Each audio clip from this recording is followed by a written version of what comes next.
Bonjour les amis, aujourd'hui un petit test un peu spécial, non pas cette Super Veloce que vous avez déjà vu sur la chaîne, mais le nouveau Roof RO200. Alors on a eu la version carbone testée par Maya, moi aujourd'hui j'essaye la version fibre de verre, donc un petit peu moins cher, je vous parlerai du prix à la fin, mais toujours les mêmes avantages.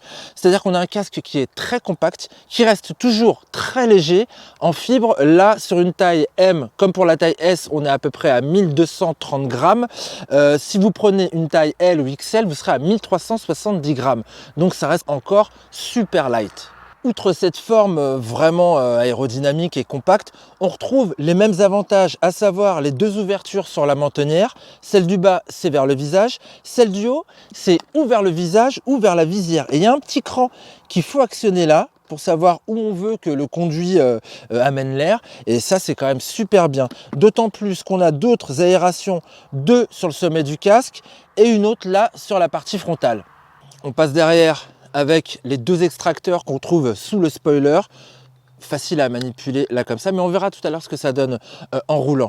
Moi j'adore le look de ce modèle Troyan qui existe en gris ou en rouge. Je trouve ça super classe et ça allait plutôt bien avec la bécane. Vous dire quoi d'autre? Que l'intérieur est démontable et lavable, ça vous le savez déjà. Qu'il y a une boucle double D, ça on aime sur un casque sport. Double D en alu, elles sont très légères et on a juste ce qu'il faut de sangle jugulaire pour justement raccorder au petit bouton pression qui est au-dessus des double D. Petit bouton pression, alors que sur le casque de Maya, la version carbone, c'était un scratch. Donc ça, moi, je trouve ça mieux. Alors, ce RO200, il est livré avec le petit cache-nez, avec la petite protection de mentonnière. Ça, c'est top. Il est également livré avec deux visières. Pas celle-ci. Celle-ci, c'est la fumée supplémentaire, vous savez, celle qu'on peut utiliser que sur piste. En revanche, on a une claire et on a ce qu'ils appellent la Day Night, vous voyez, avec deux teintes, façon lunettes de Michou. Ça à vous de voir. Mais c'est cool quand même. C'est un bon compromis, je trouve, entre les deux. Justement, je voudrais vous montrer comment on la change, cette visière, parce qu'ils ont mis au point un système, mais hyper pratique. Bon, c'est casse-pied, les visières qui sont dures à démonter. Celle-ci, grâce à ce petit outil, Roof, en fait, c'est cette petite pointe. On va agir ici, hop, on rentre là-dedans, hop, et on lâche, et hop. C'est magique. Ça demande 2 secondes. On fait la même chose derrière. Petite pression, on relâche, hop. Alors, assistant bras, merci. Échange et on la remet aussi aisément. Hop, on se glisse là. On va mettre une petite pression ici. Hop, et c'est déjà dedans. Oh là là, c'est l'enfance de l'art. Et pourtant, je suis pas doué. D'habitude, je suis pas doué. Mais là, hop, petite pression. Et hop, c'est fixé. Et le pinlock est livré de série. Bon, il n'y a qu'un pinlock. C'est quand même super sympa. Bon, maintenant, qu'est-ce que ça vaut à l'épreuve de la route? Eh ben, on va remonter sur la Super Veloce puis on va aller voir ça.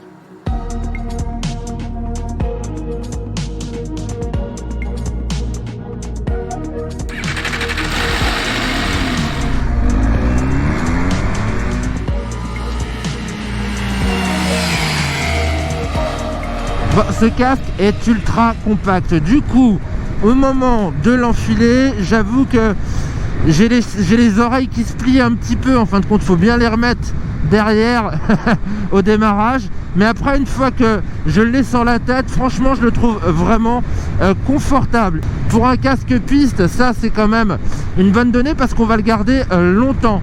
Autre avantage, je trouve, c'est son système de ventilation. Il ventile hyper bien. Alors, que vous mettiez le pinlock ou pas, j'ai envie de dire qu'on pourrait presque s'en passer grâce à leur système qui renvoie l'air vers l'écran. Et ça, c'est pas mal. Je le sens léger sur ma tête. C'est ça aussi qui me donne cette impression de confort. Et comme il a quand même été bien étudié au niveau de son aérodynamique, il n'y a pas de point dur, il force pas, il pénètre bien dans l'air. En revanche, on a quand même perçu quelques sifflements. Alors c'est étonnant parce que ces petits sifflements, moi je les ai eus plutôt à basse vitesse, autour de 50-60, alors que plus vite, aux vitesses légales à 130 km/h et même bien au-delà, je l'ai testé à des vitesses folles, j'ai envie de dire. Là, on entend moins de sifflements, mais il reste quand même bruyant, hein. C'est pas un casque GT pour la route, ça reste un casque sport racing.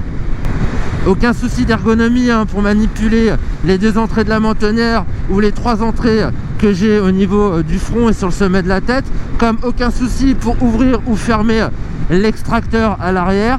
Tout est très ergonomique, comme l'ouverture de l'écran, et son principal avantage par rapport à sa fonction, c'est son champ de vision. Le champ de vision est phénoménal, vraiment.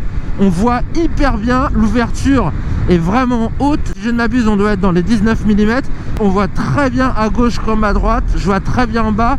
Et alors ce que j'aime bien pour un casque racing, c'est qu'il n'a pas de point derrière qui vous bloque la nuque. Vous savez, quand vous êtes couché comme ça sur la moto et que vous deviez relever la tête, et ben là, on n'est pas du tout gêné, et ça c'est un point fort. Donc pour résumer, je dirais, point fort, le style magnifique, la qualité de fabrication Roof, ça c'est vraiment au top. Deuxième point fort, le champ de vision. Troisième point fort, le confort. Et quatrième point fort, l'ergonomie. Maintenant, en point négatif, je mettrai son insonorisation. Mais ça, je connais pas de casque racing qui soit vraiment hyper bien insonorisé comme un casque GT. Et le prix que je trouve quand même assez bien étudié par rapport à tous ces aspects techniques, son style et sa fabrication est plus avantageux que la version carbone. Ça commence à 410 balles, on est bien, on est plutôt bien.